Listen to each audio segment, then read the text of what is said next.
Rohit Kumar Singh, the teaching assistant for this semester for the course Statistical Mechanics. It is being taught by Professor Dipanjan Chakravarti at NPTL, and this is our first live session. So today I'll just recap some of the concepts of thermodynamics, some basic concepts, and we'll solve some problem based on them. So let's go.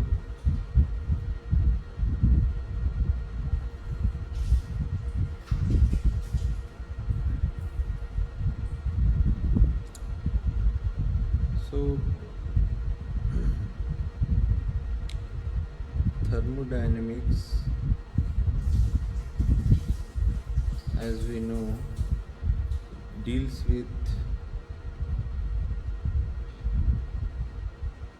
macroscopic variables.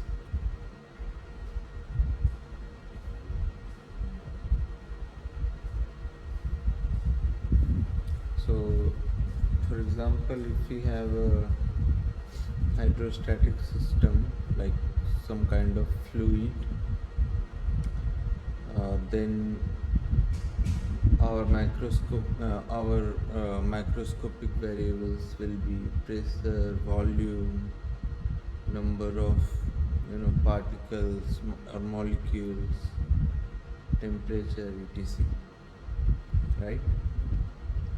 For a hydrostatic system. And we assume that this will not change with time, okay? Otherwise, we cannot define thermodynamic state.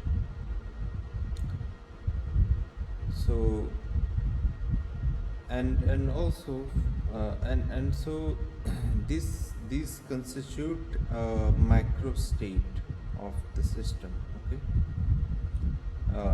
Macro state of the system. So these variables define the macro state of the system. But for a given macro state, for a given pressure, volume, temperature of a system, the internal constituent of system can arrange themselves in various other ways, right? For example, if you have in a room full of air, even if you define a constant temperature, volume, pressure, but the molecules of the air, they keep colliding and changing their position. So momentum and position of all the particles of the system keeps changing, right? So then we can say for a given macro state, we can have infinite number of micro state, right?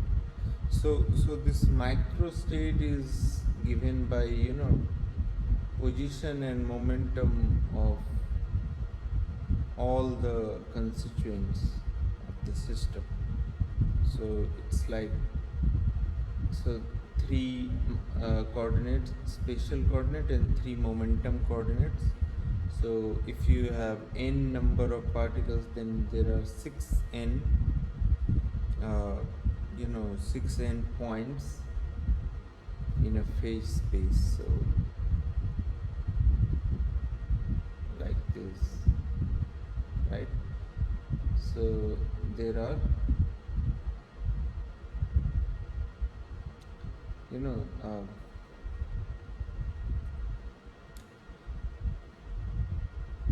so this phase space have basically six in dimension, and each point here represents the state of represents the macro state of the system, and these states keep, changing. As you can see, there is a transition between one macro state to other, but the macro state remains the same. Okay, so this is called, phase space.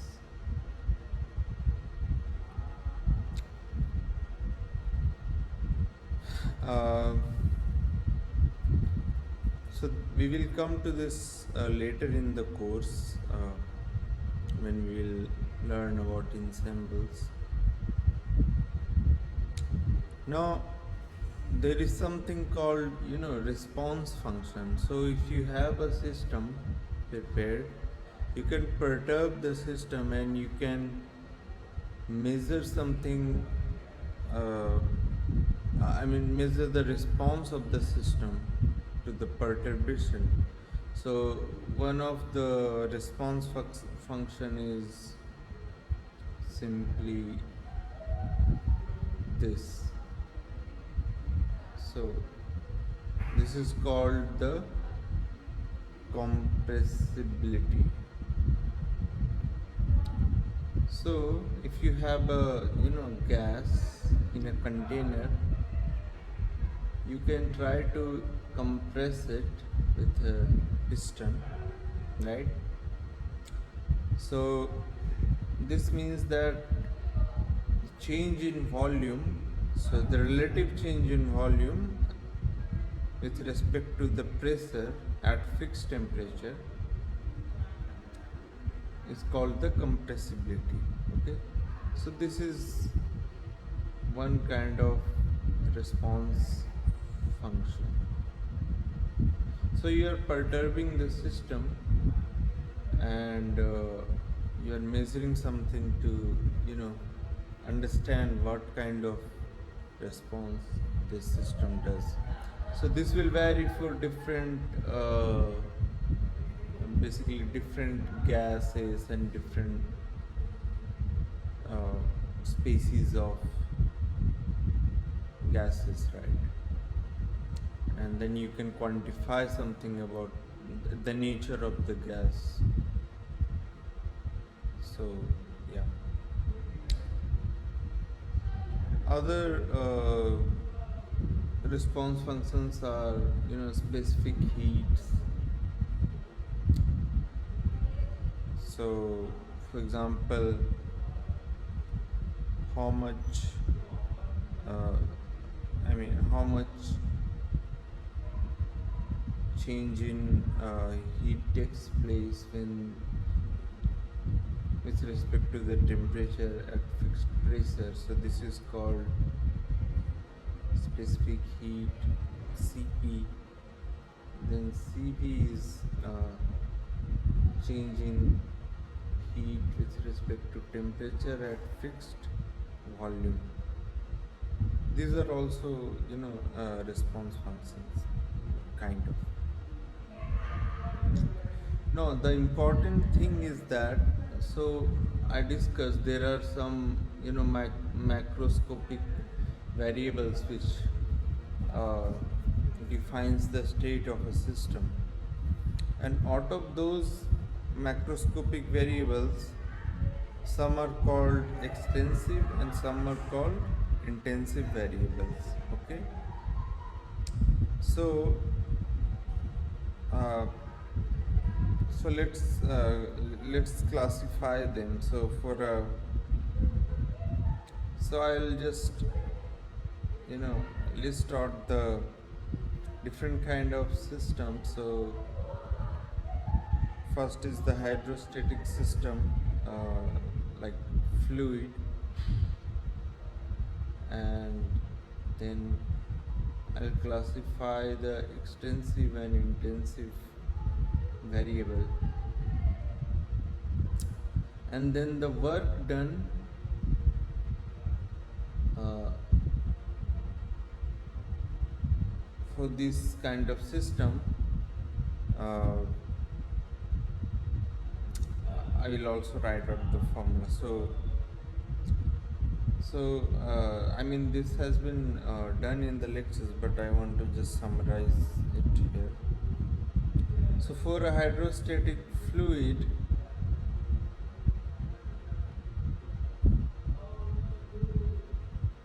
so extensive quantity, also the I forgot to define the extensive and intensive. So extensive are those which depends on the, on the numbers, like uh, I mean, the bigger the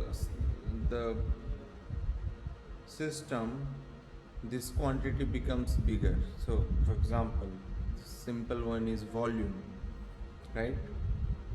Volume is an extensive quantity. Number of particles is an extensive quantity. I mean, because this depends on the size of the system that you have. And then intensive quantity can be, temperature. This doesn't depend on the size of the system, right? Whether you have a small room or a bigger room, uh, temperature will not basically depend on the size of the room, right? It depends on uh, it depends on the internal energy and other things, right? So, and then pressure also does not depend on the size or number that you have in the system. And then there is something called chemical potential. So the chemical potential is roughly defined as the amount of energy needed to remove uh, you know uh, particles in and out of the system. So to add some particles to a system and then remove some particle from a system. So the energy required in that is called chemical potential. This also doesn't depend on the size of the system. So this is also intensive quantity. And then the work done in this kind of system is I'm just writing it out. I'll generalize it later. So it is given like this. Okay. Similarly, for magnetic system, extensive quantity can be magnetization and intensive quantity can be magnetic field and temperature. And here work done is given by this. Then if you have a film or layer of, so you can imagine a soap film or something, then the area can be an extensive quantity, like you in 3D you have volume, and then the surface tension and temperature can be intensive quantity, and then the sigma dA is the work done. And then if you have a wire, so one dimensional object or a rod, so then here length can be extensive quantity and the force or temperature can be the extensive quantity. So here simply FTL is the work done.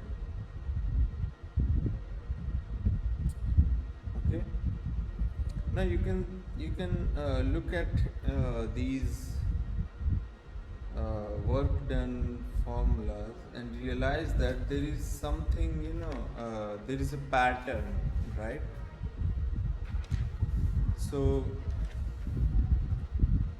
the pattern is as follows. So the extensive quantities,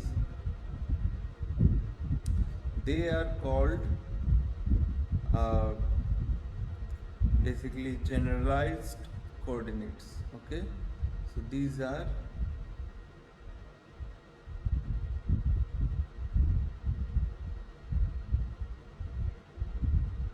coordinates xi, and the intensive quantities, they are called generalized forces fi.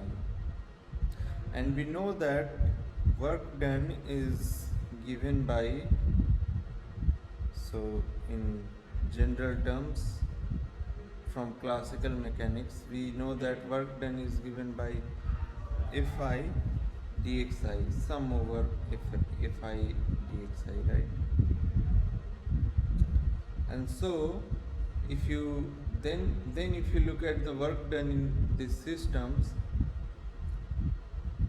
it makes sense, right? So here uh, generalized force is pressure and chemical potential, and so this is uh, so here fi is basically p and mu, and then the extensive quantities are volume and number.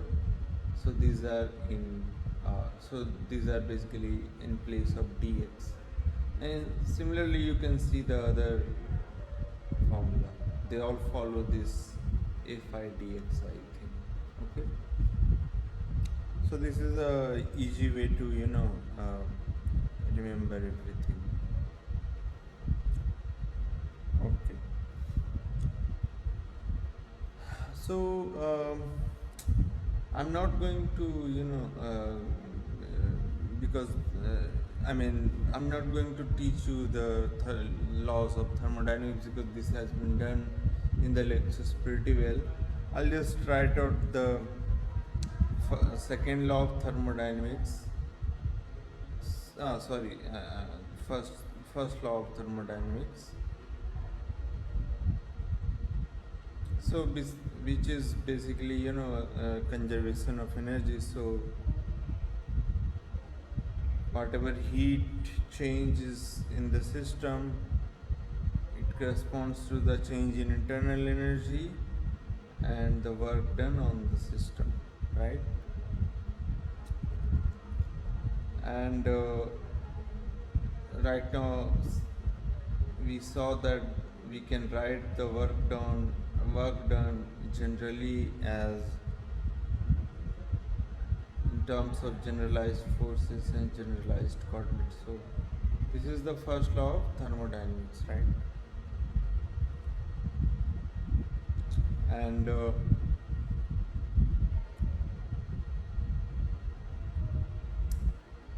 similarly we have second law of thermodynamics, uh, which tells us about the entropy, right? So second law tells us that basically if there is a reversible process, then this quantity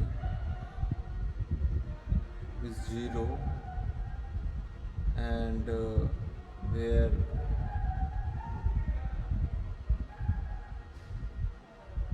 this is the ds is equal to heat change per unit temperature for a reversible process.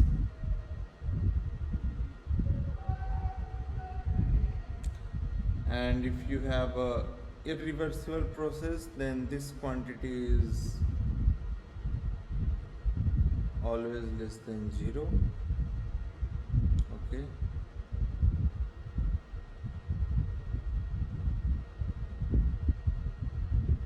So this integral is, is it's the path integral.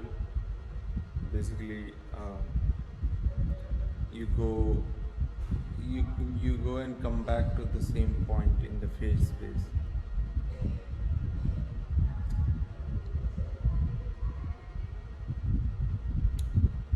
And uh, so in general, you can write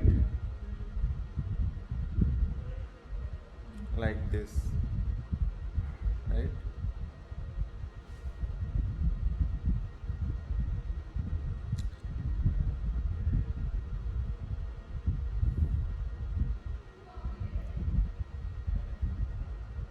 So this is the second law of thermodynamics, that the change in entropy is always greater than, equal to and greater than the change in heat per unit temperature. Okay, and this is interpreted in many ways. One of them is that if you have a system which is isolated, and uh, if if it is to be, if there is some spontaneous change, and then whatever change it will go through, it will try to maximize the entropy. Okay, so this is one interpretation of the second law of thermodynamics.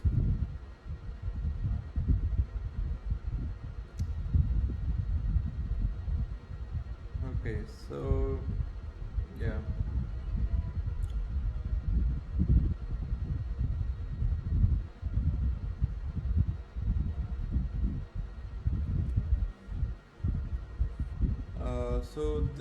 I think that is all that I want to recap for now. We can try to solve some problems to, clarify some things better. So let us do that.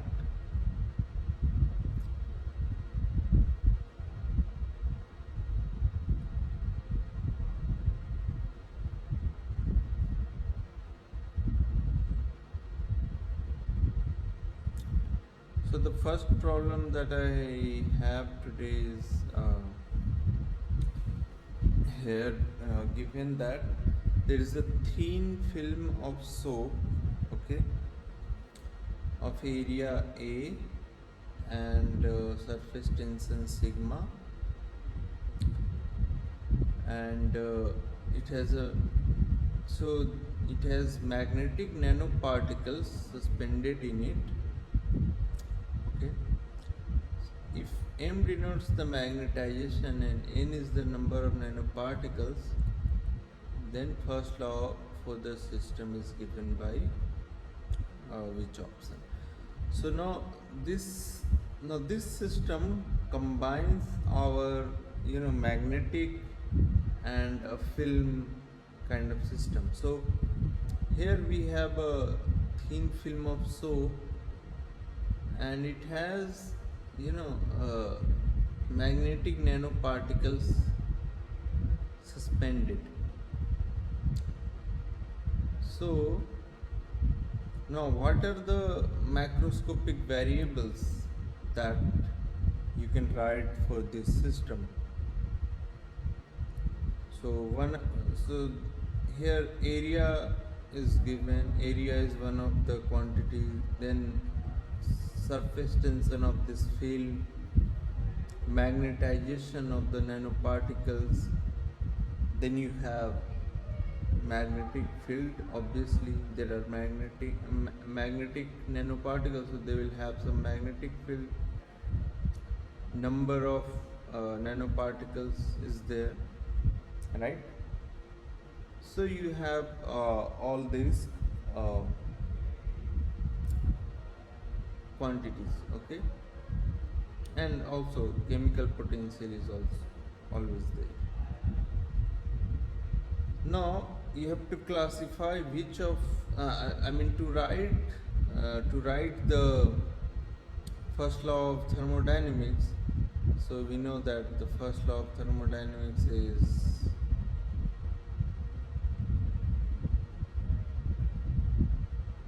right this. Now you have to identify which are the generalized forces and generalized coordinates out of them. And as I mentioned, the extensive quantities are generalized coordinates, and the intensive quantities, intensive variables are generalized forces, right? So here, as I discussed, area, the magnetization, and this number, these are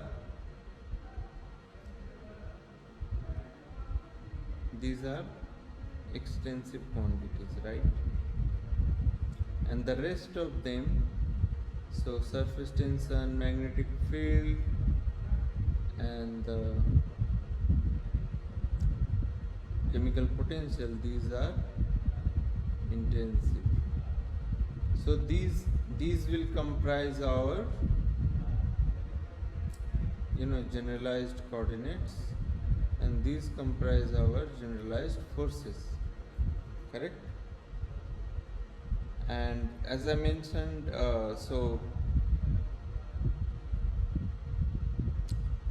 as I mentioned here that uh,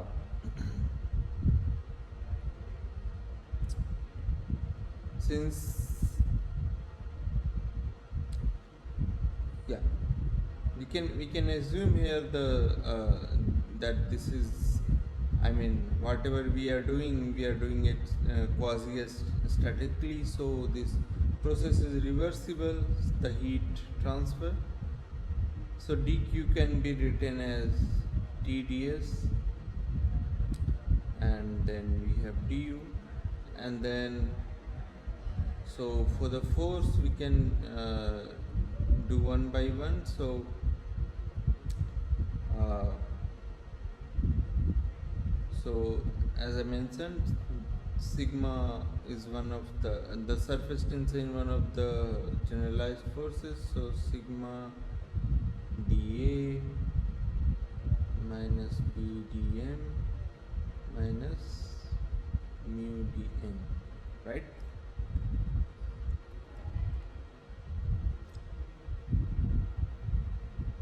So this is the first law of thermodynamics for this system. Now if we don't have the magnetization here, then this this term will be eliminated, right? So if we have a simple thin film of soap, then only this and this term will be there. I mean, this term will also disappear, because there is no concept of then number. The number is coming due to the magnetic nanoparticles, right? So then only these would have been the first law of thermodynamics for the system.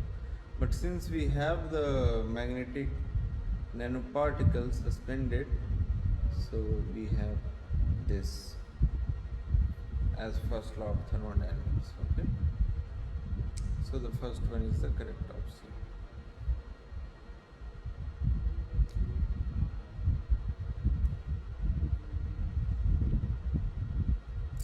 Okay,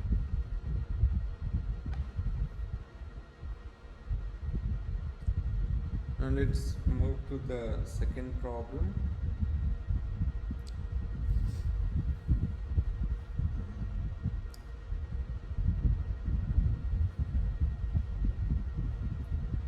Okay, here the problem states that a gas obeys the adiabatic equation of state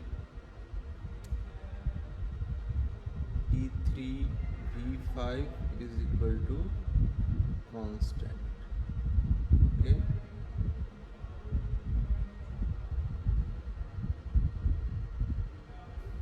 where P is the thermodynamic pressure and B is the volume.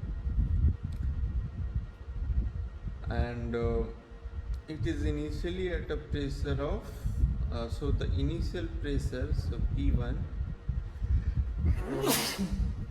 sorry, is given 10 to the power 5 pascals, and volume is also, initial volume is also given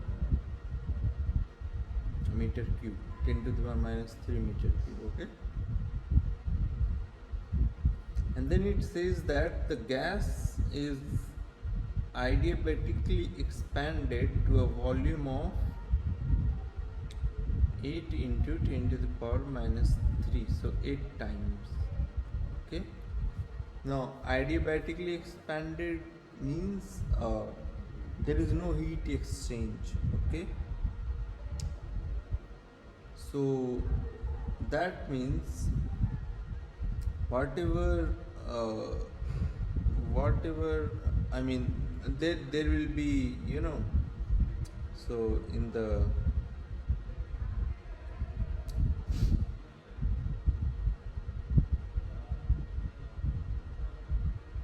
first law of thermodynamics, this is 0, so du will be just, work done. Okay, so whatever work is done, it is at the, it is on the cost of change in internal energy. Okay, now, but we don't have to worry about this. What we have to calculate here is the final pressure of the gas. Okay, so we have to calculate the P2. Now, the equation of state is given here. Okay, so what does this mean? So that means is at any given point of time, this equation holds for the system. Okay,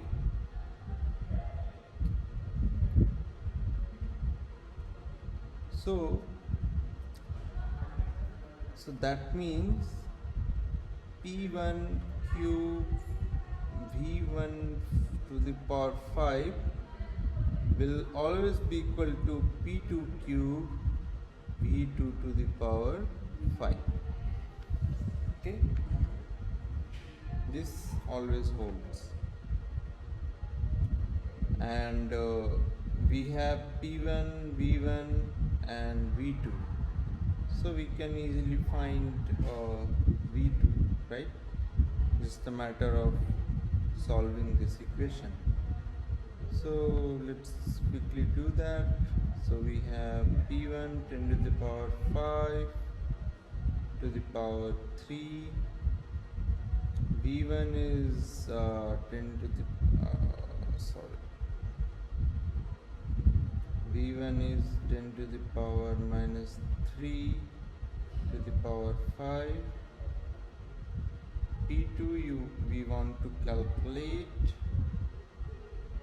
so maybe okay, and then V2 is 8 into 10 to the power minus 3 to the power 5. Now for P2 we can take the 1/3 root for the whole thing, right? So in numerator we will left with 10 to the power 5, 10 to the power minus 3, 5 by 3 to the power 5 by 3, and in the denominator we have 8 into 10 to the power minus 3 power 5 by 3, right? Here we can simplify it, so let's keep it like this, and we can combine the other terms. So 10 to the power 3, 8 into 10 to the power minus 3 whole to the power 5 by 3. This cancel this, and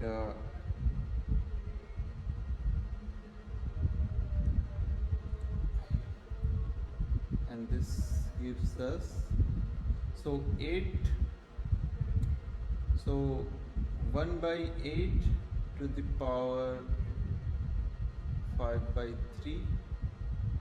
If you calculate it, it will be 32. Okay, so the final answer will be 32, 10 to the power 5 by 32 Pascal, which is the third option. So it's pretty straightforward, right?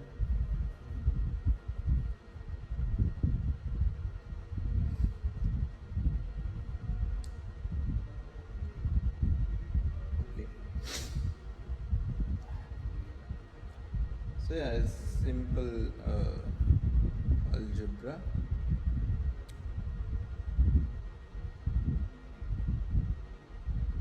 So the basic concept here is that since it is an adiabatic process,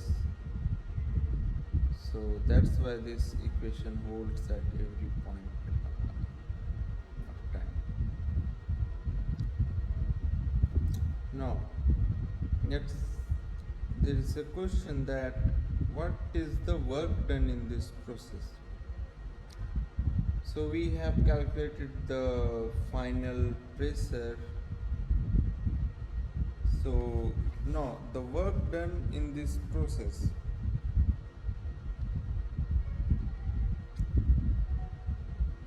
how do you determine that?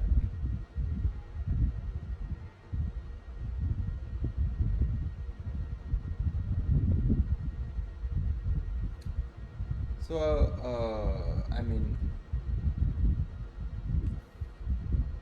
I'm not going to derive this. So for an adiabatic process, the work done is given by this formula here. Okay.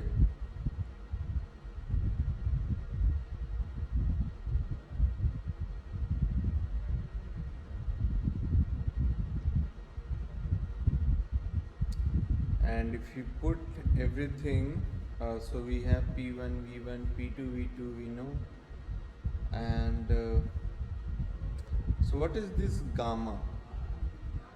So gamma is the adiabatic constant uh, which we can calculate since we have been given the equation of state, which is pq v to the power q to the power 5 is equal to constant, and we can write it like this, is equal to some other constant prime, and so this comes in the form of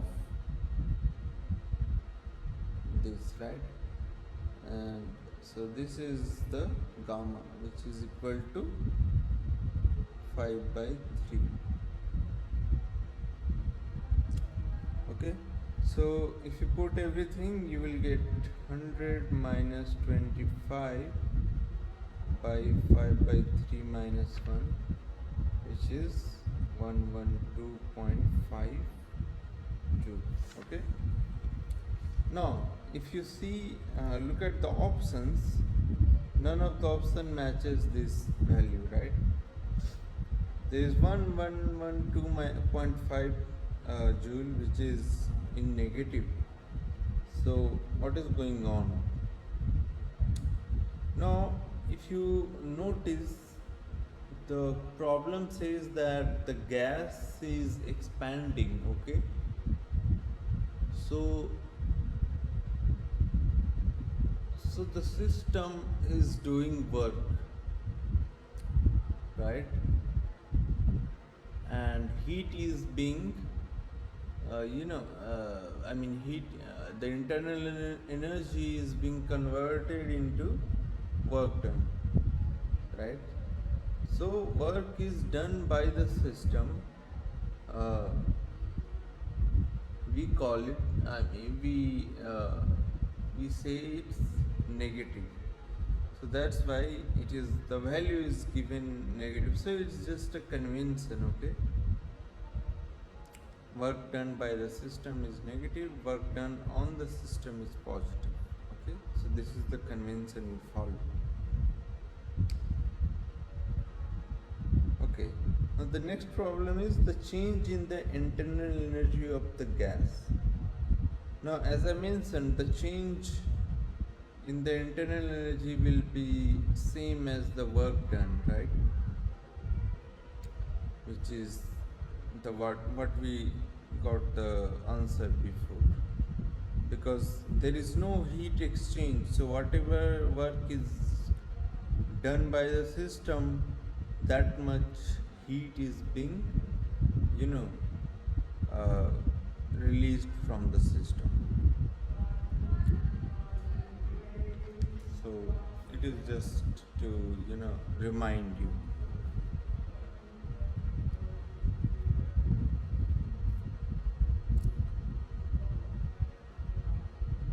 Okay, so now let's go to the next problem.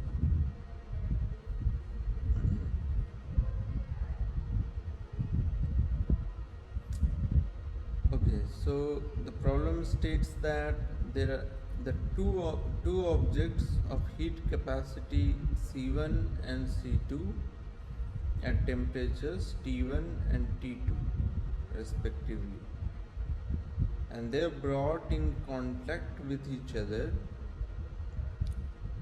So heat from the hot object is completely transferred to the other body, and we have to find the final temperature of the system. Okay, so how do we approach this problem?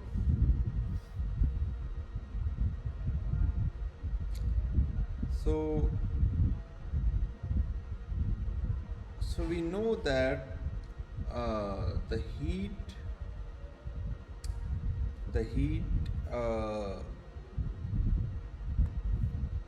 released from the system depends on, the change in temperature. So for example, if the first object, the temperature of the first object is T1, and it reduces to some final temperature Tf to release, to release the heat Q, which is now being used, Q1, which is being used by the other object to raise its temperature. So it is directly proportional to change in temperature, right? And the proportionality constant is called the, specific heat C1, or the heat capacity here. Okay, C1. And similarly, the heat gained by the, so this is the heat lost by object 1, and the heat gained by object 2, it will depend on the heat capacity of object 2, and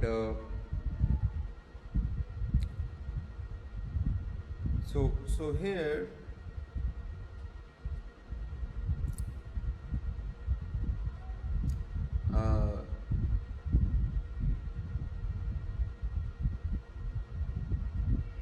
the heat, here the final temperature is Tf, because at equilibrium both the temperatures should be same, right, of the object 1 and object 2. And suppose initially it was at temperature T2, so this is the relation, okay. And so whatever heat is being lost by object 1, it is gained by object 2, so Q1 is basically equal to Q2, and so C1 T1 minus Tf is equal to C2 Tf minus T2, okay.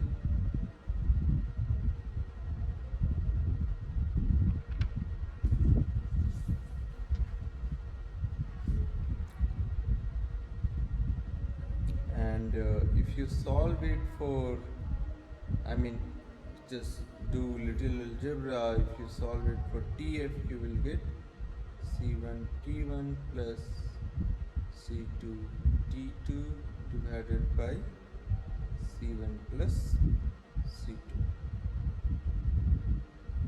which is the first option. No, sorry, which is the last option.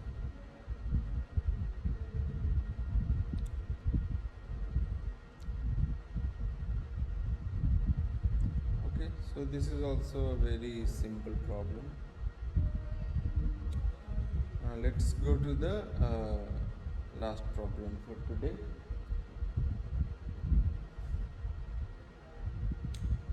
So here it is given that there are two gases, air and helium, and they are adiabatically compressed. So again adiabatic equation will hold here, equation of state, okay, from an initial condition of 1 atmosphere at 300 Kelvin to 10 atmosphere for 10 atmosphere and some T Kelvin of temperature. And it is given that the ratio of specific heat for air is 1.4 and for helium is 5/3. Then the value of the final temperature is, so we have to calculate the the final temperature for air and helium, right? Now how do we do this? So as I mentioned earlier,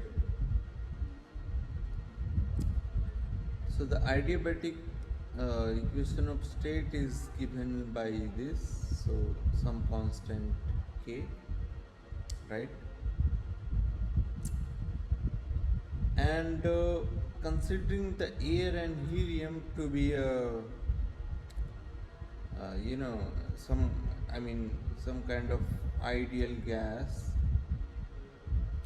we can write this ideal gas equation, right?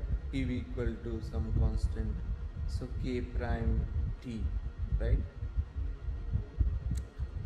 And if you divide these two equations, so P will cancel and you will get V gamma minus 1 is equal to K by K prime T, right? So let's take T to this side and you get some ratio of constant which we can call constant, right? And so now you have the equation of state in terms of temperature and volume.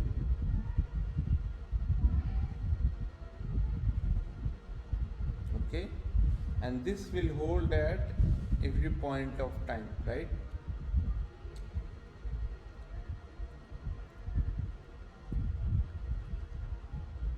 So basically you can write T1 V1 gamma 1 minus 1 T1 V1 to the power gamma minus 1 is equal to T2 V2 gamma minus 1. So you have given the T1 as 300 Kelvin, V1 is oh sorry okay, we have been given the pressure, right, not the volume. Oh yeah, so so we need to modify this formula a little bit. Okay, my mistake. Let me do this again.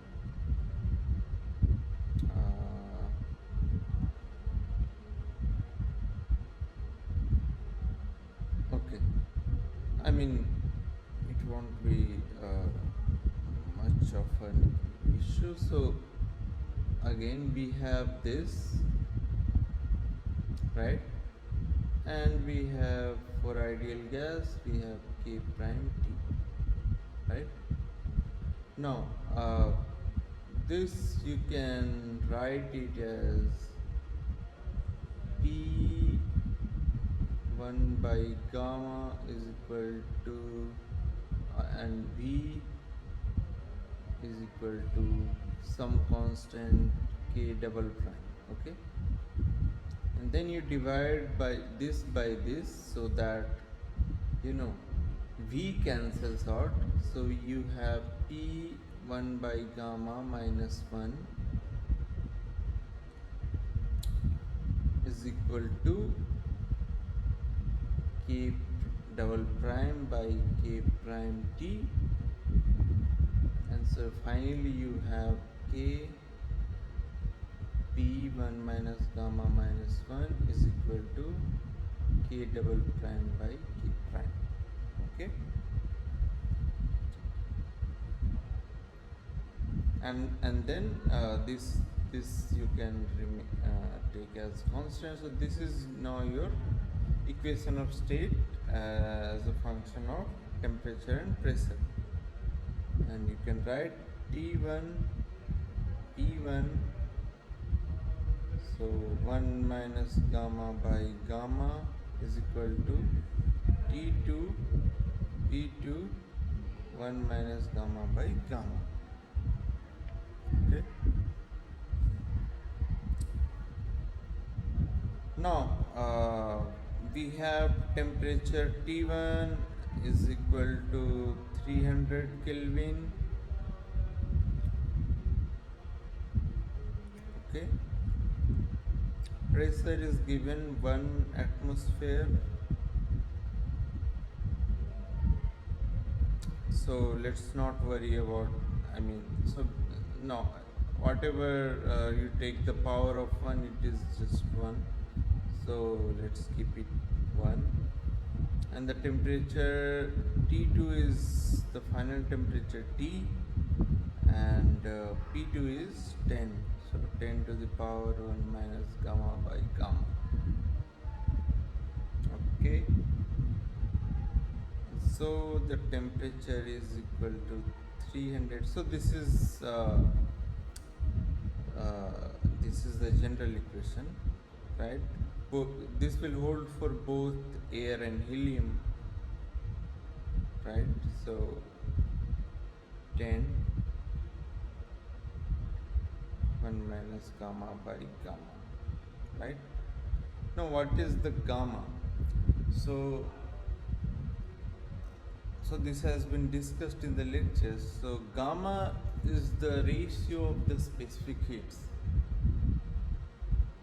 okay, which is given here. So for air it is 1.4, and for helium it is 5 by 3. Okay,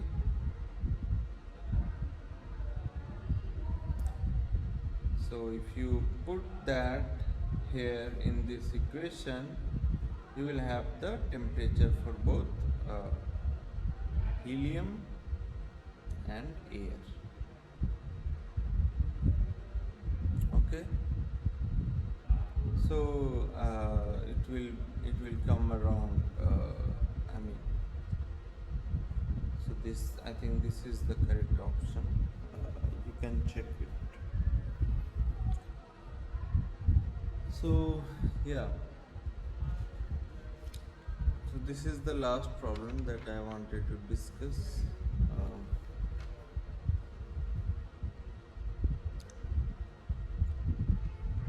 for now.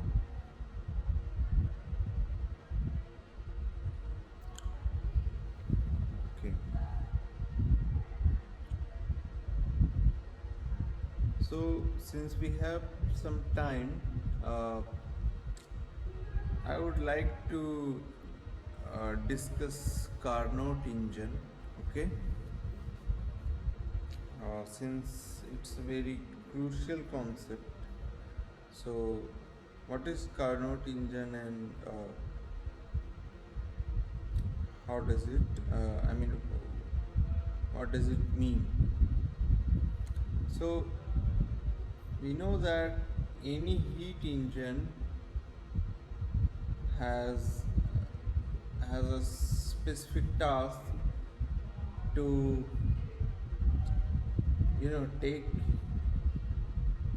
take some heat from a heat reservoir at temperature TH. So take the heat from here, perform some work and dump some heat to the cold reservoir at temperature Tc.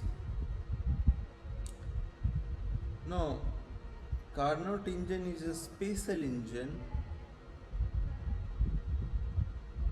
whose efficiency which whose efficiency is higher than all the heat engine. Like no heat engine can be more efficient than Carnot engine. Okay. Why why so? So reservoir here is just something which has infinite heat capacity. That means if you, I mean, dumping some heat, I mean, will not change its temperature. Okay, so it's infinite. The heat capacity is infinite, basically. Now, why do we think that the Carnot engine will be most efficient? Like no engine can be efficient than Carnot engine. So, and efficiency is defined by work done per unit heat that is provided to the system, right? This is the basic definition of efficiency.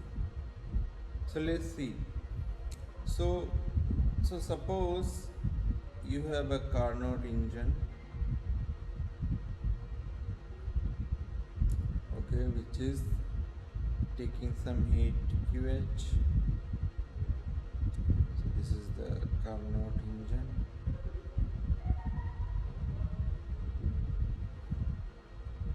Dumping some heat here, doing this for some work, okay.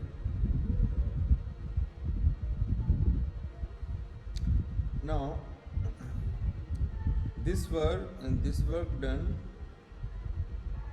can be utilized by some another engine, okay, which is not a Carnot engine, and it will utilize this work, okay. So this is like a refrigerator. So it's a refrigerator. Basically, it takes heat out of a cold reservoir, okay, and the work is done on the on the refrigerator, and then it dumps the heat QH prime into the hot reservoir, okay. So This is the Carnot engine and this is non-Carnot engine. Okay, Carnot, non-Carnot. Now, if you take these two processes at the same time,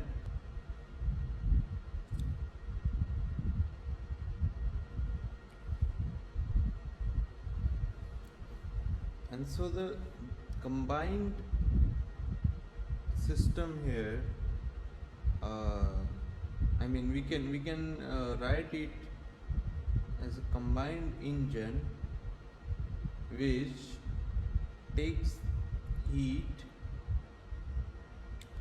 QC minus QC prime out of the cold reservoir and dumps heat QH minus QH prime in the hot reservoir.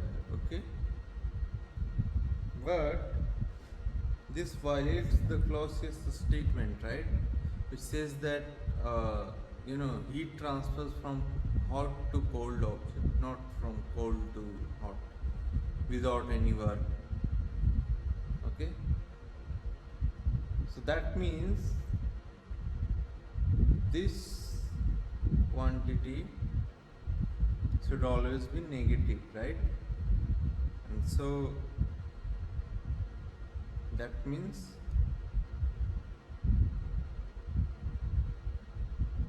this should always be positive. I mean, this should always be greater than this. I just inverted the heat Q 1 over Q, and then we can multiply work done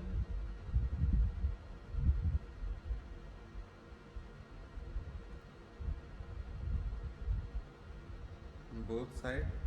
And since we defined this as the efficiency, so the efficiency of a Carnot engine is always greater than efficiency of a non-Carnot engine, right? I mean, there can be a equality, but it will be always greater than or equal to. So this is how you can prove this statement. Okay.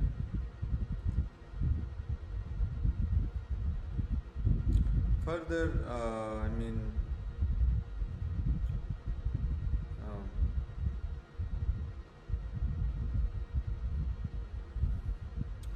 so basically you can write the efficiency as I mentioned like this,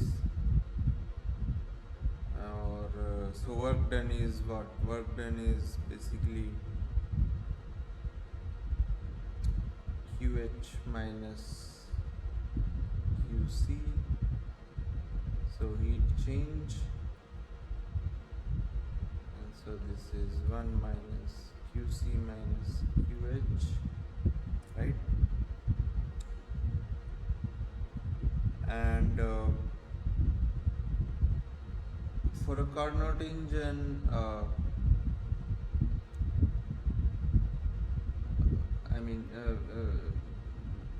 because this thing holds for a Carnot engine, because the Carnot engine performs everything quasi-statically, so this is a reversible process, and so you can write efficiency simply as 1 over T2 minus T1. So where T2 is the the cold reservoir temperature and T1 is the hot reservoir's temperature. So basically this thing, and it ensures that the efficiency is always less than 1.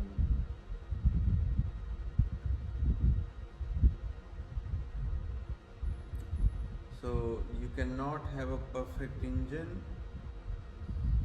which is 100% efficient.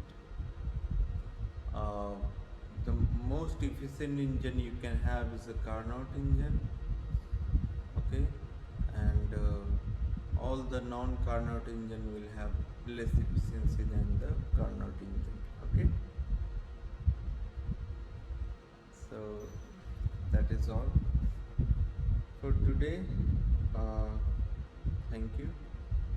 Let's meet next Saturday. Uh,